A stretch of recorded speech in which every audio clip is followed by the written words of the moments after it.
सबसे बड़ा change novel में तभी आता है जब इज़ाबेल के द्वारा कैस्पर गुडवुड और लॉर्ड वॉबर्टन रिजेक्ट हो जाते हैं।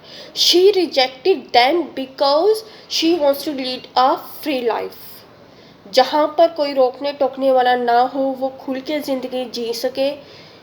और कहीं ना कहीं इस रिजेक्शन के पीछे एक ये भी कारण था कि शायद वो उनसे लव नहीं करती, और यही रिजेक्शन उनका एक मैस्कुलिन इमेज को सामने लेकर आता है। कैस्पर गुडवुड और लॉर्ड वॉबर्टन की एक मैस्कुलिन इमेज को सामने लेकर आता है, और ये फीचर्स लॉर्ड वॉबर्टन के बहुत ही सिंप्लिसिटी वे में सामने रखे गए हैं हेनरी जेम्स द्वारा। नोवेल के अंदर ये एक हाई कल्चर को डिफाइन करता है।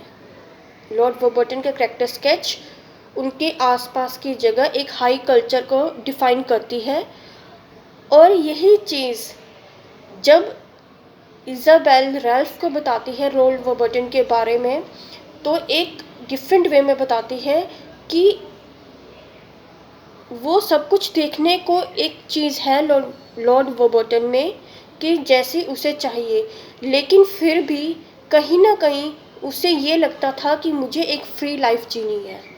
And she doesn't love him, वो उसे प्यार नहीं करती थी। On the other hand he found Isabel's to be medieval and superstitious like American girls. और दूसरी तरफ ये भी लगा कि जो इज़ाबेल है वो एक अमेरिकन लड़कियों की तरह है, उसका बिहेवियर जैसे अमेरिकन कल्चर की तरह लगता था, वैसा लॉर्ड वॉबर्टन को भी लगा कि इज़ाबेल का कल्चर, इज़ाबेल का रहन सहन वो एक अमेरिकन गर्ल्स की तरह है। इसीलिए लॉर्ड वॉबर्टन ने इज़ाबेल को प्रपोज किया था, लेकिन इज़ाबेल ने रिजेक्ट कर दिया।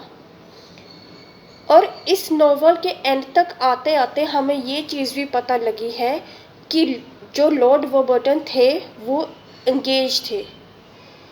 ही is going to marry a lady from a English aristocracy, जिसका कल्चर एक इंग्लिश एरिस्टोक्रेसी से मिलता जुलता था, जिसका कल्चर एक इंग्लिश की तरह रहन सहन जिस लेडी का था, उससे वो मैरिज करने चाहते थे, उससे उनकी एंगेजमेंट हो चुकी थी।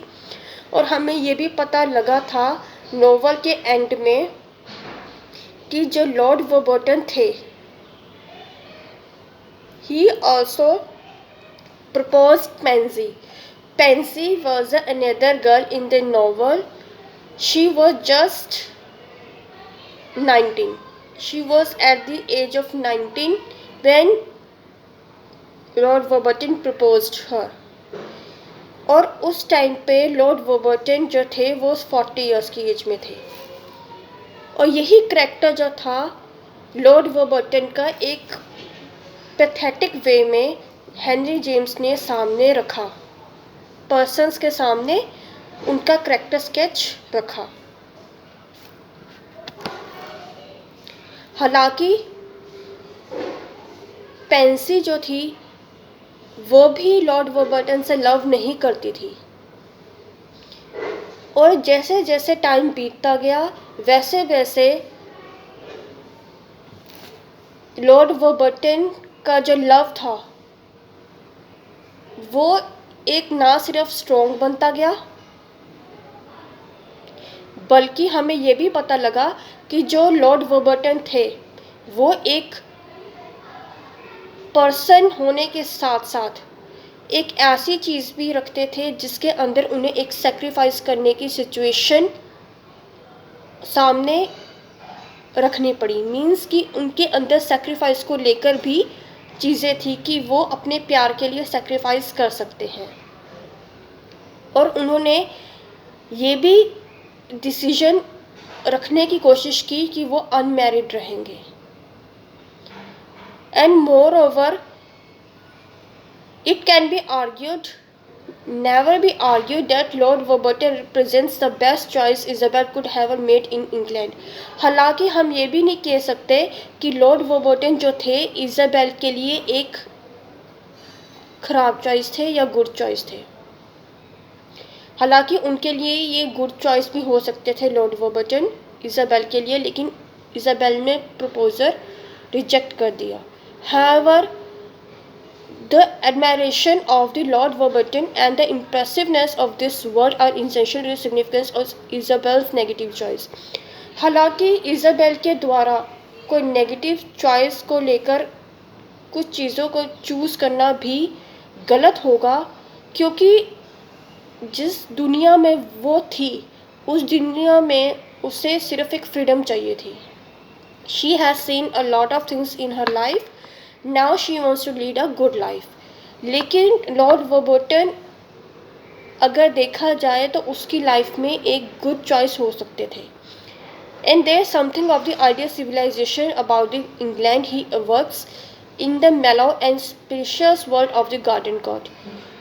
जो ये किस्सा गार्डन कोर्ट में बैठ के सुनाया गया, जो एक नज़रिया, जो एक आसपास की जगह, जो एक बिहेवियर, जो एक इन्वायरमेंट गार्डन कोर्ट के आसपास देखने को मिला, वो भी एक सोशल इंटरकोर्स को दर्शाता है और एक ट्रूली वे में एक ह्यूमन की स्पिरिचुअल को सामने लेकर आता है। और ये भी एक रिवलेंट है कि रैल्फ एटीट्यूड जो था लॉर्ड वॉरबर्टन की तरफ, वो एक ऐसा एटीट्यूड था कि जिसके अंदर Lord Warburton does not take himself seriously, जहाँ पर लॉर्ड वॉरबर्टन खुद अपने आप को एक सीरियस वे में नहीं लेते थे। Later on he occupies a position where appeals to my imagination. और दूसरी तरफ एक रैल्फ ने रिप्लाई दिया था कि जो एक प्लेस थी, एक ऐसी पोजीशन उनकी थी, एक ऐसी प्लेस थी जहाँ पर सिर्फ उनकी अपनी इमेजिनेशन हो सकती थी। वो एक ऐसी दुनिया में ऐसी पोजीशन में रहना चाहते थे, या ऐसी पोजीशन उनकी वो थी, वो अपील करते थे कि जहाँ पर सिर्फ उनकी अपनी इमेजिनेशन हो सकती है। But all in a muddle about him